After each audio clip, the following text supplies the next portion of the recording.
Hey, why am I hand in there? Merry Christmas. This is a Christmas message. I want to be really brief with this, so to really summarize, the topic of the video is essentially a question that gets asked by some people, which essentially goes, there's a lot of gods in the world and there's a lot of religions in the world. What makes your God so special, or what makes your religion truer than others? There's a lot of ways to tackle that question, and I'm not a theologian, I'm not a pastor, I'm not a priest, but I am Christian. And so, uh, the best way I can communicate that is theological. I know I said I'm not a theologian, but a theological argument that I think is really simple, and it isn't there to convince you of God. It isn't there to get you to believe what I believe. It's really just there for you to, at the very least, consider in terms of what makes Christ different from others. Okay? Well, essentially it boils down to this. As far as all mainstream religions, because not all religions are really built with the same purpose, but as far as I think there are 6 major kind of religions that are most popular in the world that you're probably most aware of, all kind of have a moral foundation. Um, Having said that, you don't really need to be religious to be a decent, charitable, nice person. I think most people would agree with that, right? Nevertheless, most religions have a strong moral foundation and moral principles. And what I found with most of them is that their view of sin and good and evil is just very, very different from the Christian view of sin and good and evil. So, uh, whether it's to be promoted to a higher form when you reincarnate or to go to heaven, most religions operate under the premise of good deeds, bad deeds. And that's like a scale. So, you do bad deeds, do good deeds, and one day you'll be judged for where that scale kind of fits into.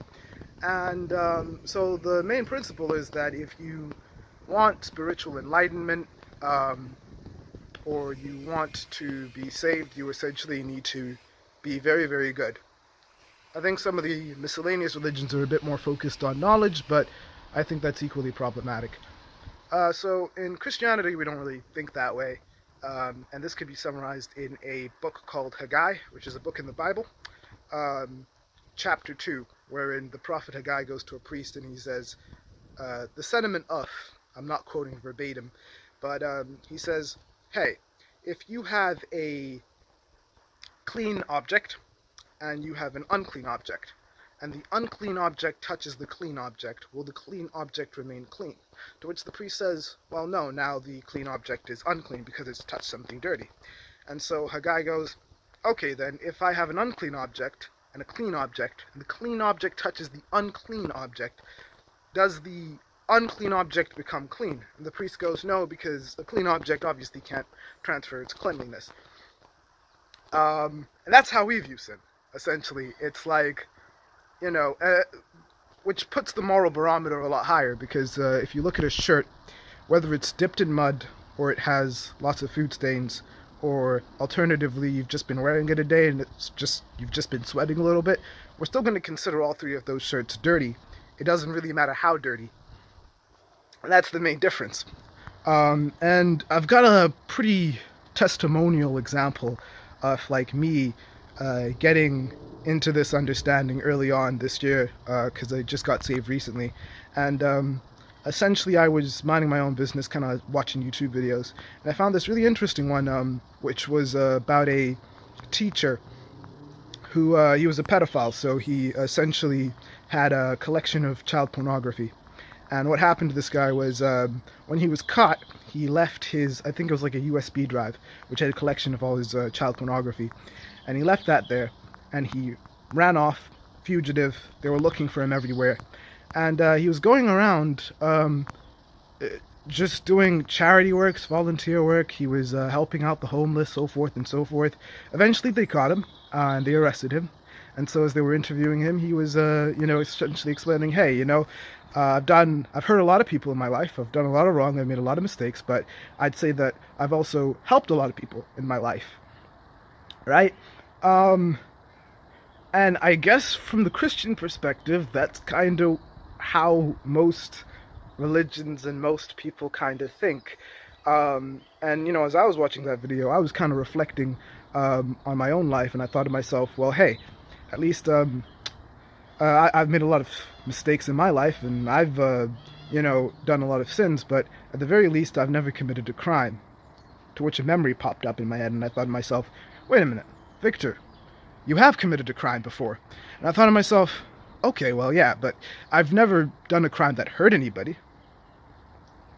Now my mind got another memory, and I thought to myself, you know that one time you took money from that guy when you asked for change and he gave you more change than necessary?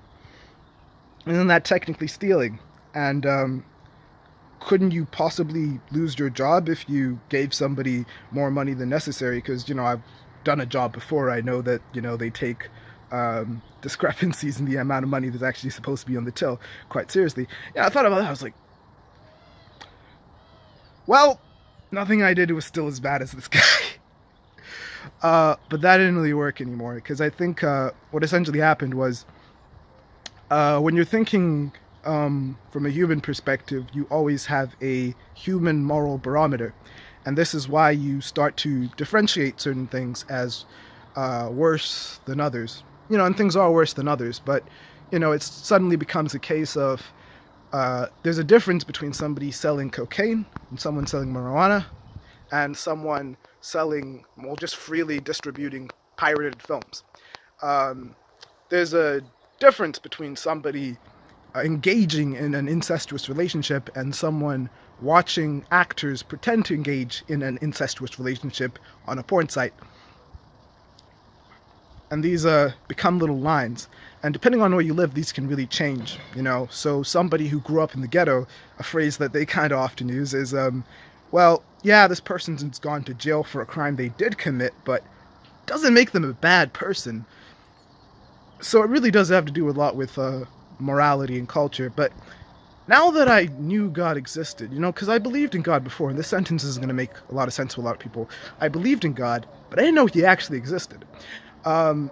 So once I got into that mindset, I realized that there was someone who was perfect, who didn't make mistakes at all, and who wasn't going to tolerate the small little excuses I had.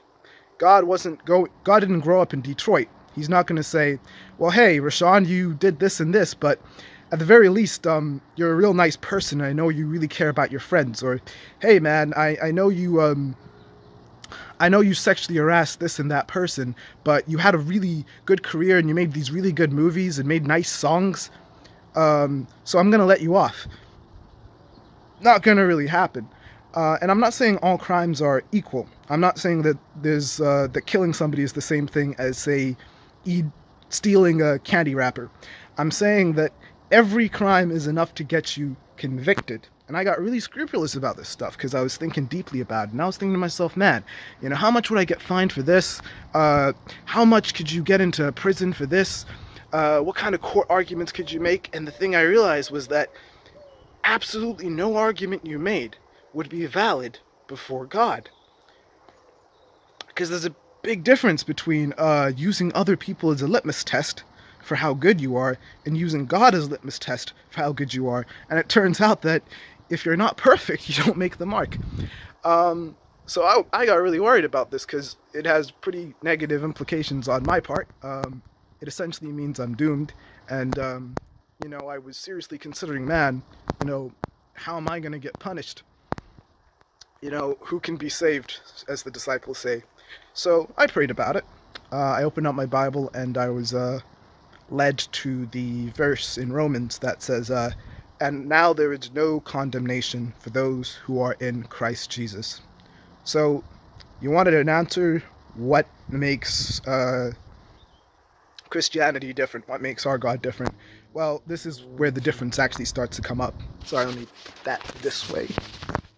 This is where the difference pops up, and it's in Jesus Christ. Because what a Christian does is, it doesn't matter how many evil things you've done in your life, what walk of life you're coming from, what your background is, It doesn't matter what you think your limits are.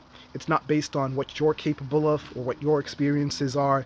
Um, it's about what God can do. Jesus tells his disciples, you must do this and this and this. And they go, but Lord, that's impossible. Who can be saved? And he says, for man it is impossible, but for God all things are possible. So, you accept Jesus Christ. You come to him. You obey God's commandments. You obey Jesus' teachings to show your love for God. And by doing that, you open room in your life to bring Jesus in. And, God is the one who does the transformation in your heart, and God is the one who turns you into a new creation. We call this being born again. We call it dying and being born again. And obviously a new creation cannot be convicted for the crimes of something else.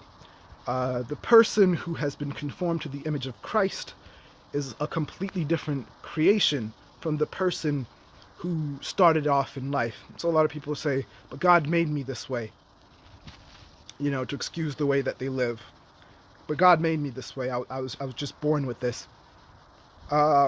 Well, get transformed then. Become something different.